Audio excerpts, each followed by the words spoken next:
So, here's the letter. 4th of July 2019. Dear Senator, greetings. If you're holding this letter in your hands, that means that it was not intercepted. That's good. My name is Nisin R. Lopez. I'm a 43-year-old Cuban-American artist based in Miami, Florida. I am contacting you in order to denounce a hideous crime that is being perpetrated against me here in the United States of America. Contract stalking and electronic weapons assaults sponsored by corrupt folks in positions of power. Yes, I am a targeted citizen. I've been experiencing organized harassment sponsored by the authorities since January of 2011. This thing ruined my life. You might be saying to yourself, what exactly is organized harassment, right? Well, this is not easy to explain. One could say that contract stalking is bullying on steroids.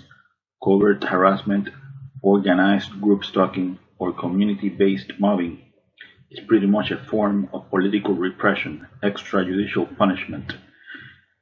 Organized stalking is a secret program of the US government designed to destroy targeted individuals emotionally and psychologically through dark neurolinguistic programming and negative aversive stimuli.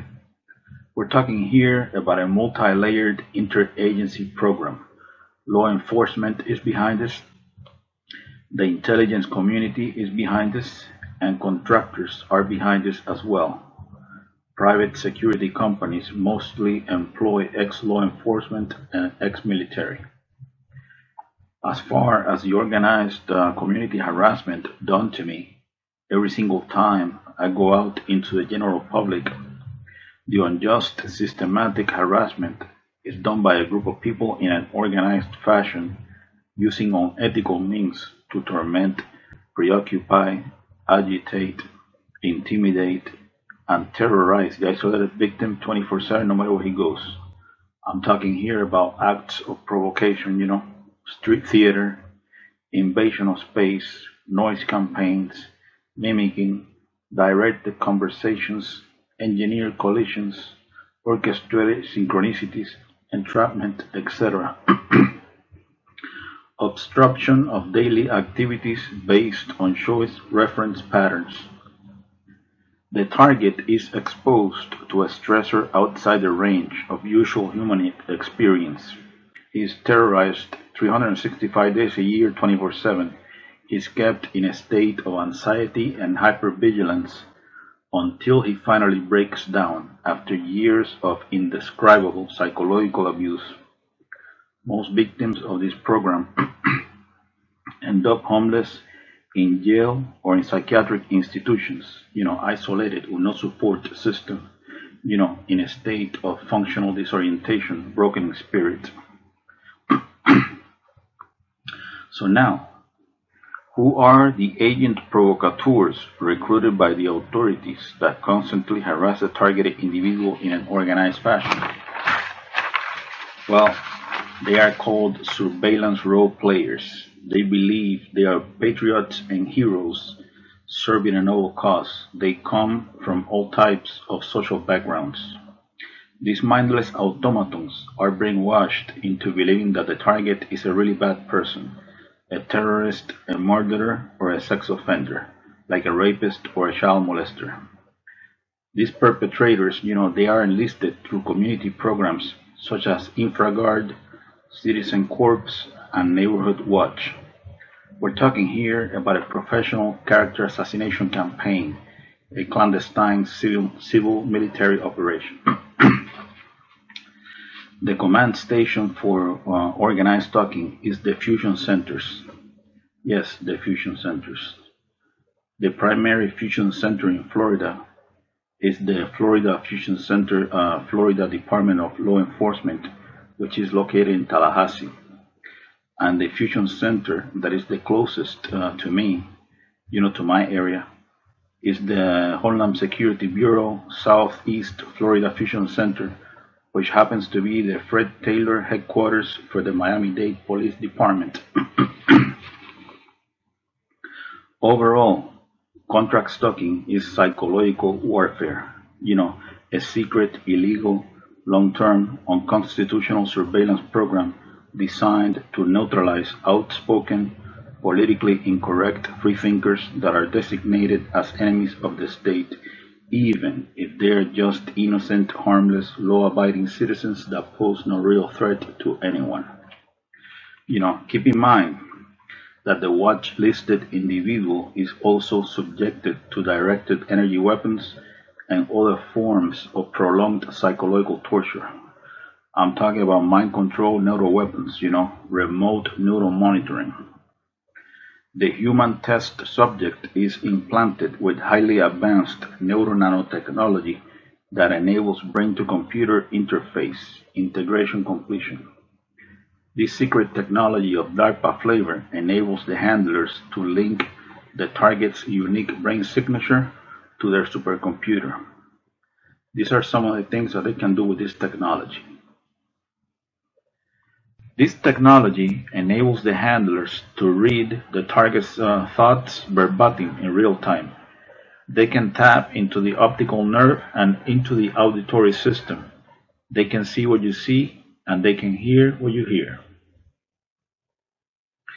This technology allows the handlers to map out all the target's emotional states, especially negative emotions like sadness, anxiety, fear, anger, etc. They can beam these emotions back into the target anytime. They can even Google your memories. This technology can be used to implant words, phrases, images, and motion pictures into the target's psyche or natural stuff. The idea behind this is to make the target believe that those are his real thoughts when they are not, synthetic telepathy. This technology can be used to control dream cycles and sleep patterns. They can deprive the target of sleep. This technology can be used to control the muscle movement of the target, causing spasms. They can also inflict pain in any part of the body. This technology can be used to sexually manipulate the target. It can make the target feel sexual arousal, or it can sort of turn off the target's sexuality altogether. It can also be used to manipulate the hormones of the target, thus lowering and raising estrogen and testosterone levels in women and men respectively. This technology can also be used to eliminate the target with an artificial heart attack that generates no forensic evidence.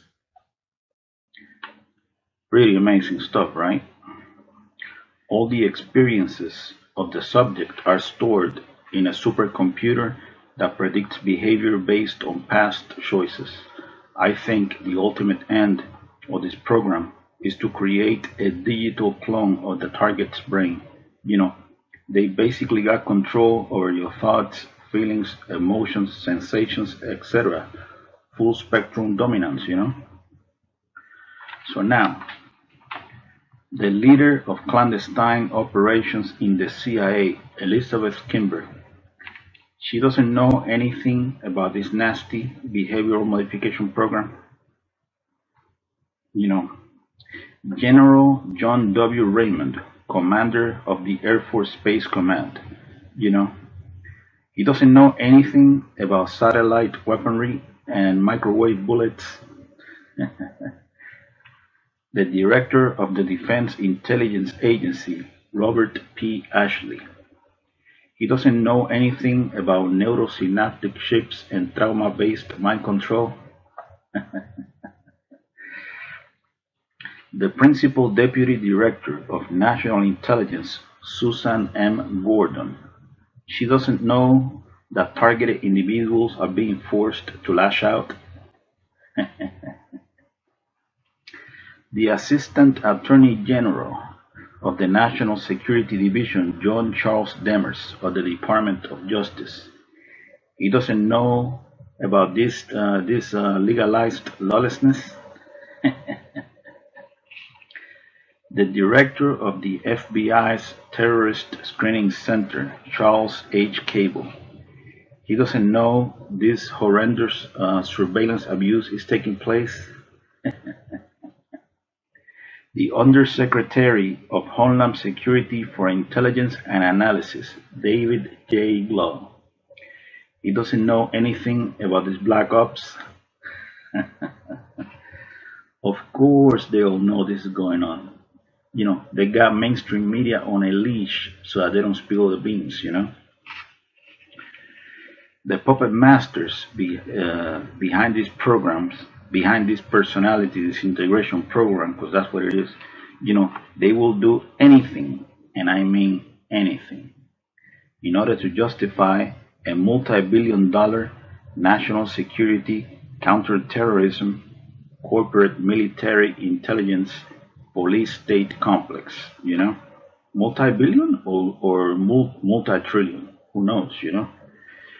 Think, for example, about how much money has been invested in projects like the brain research through advancing innovative neurotechnologies. This transhumanism agenda is big business, that's for damn sure.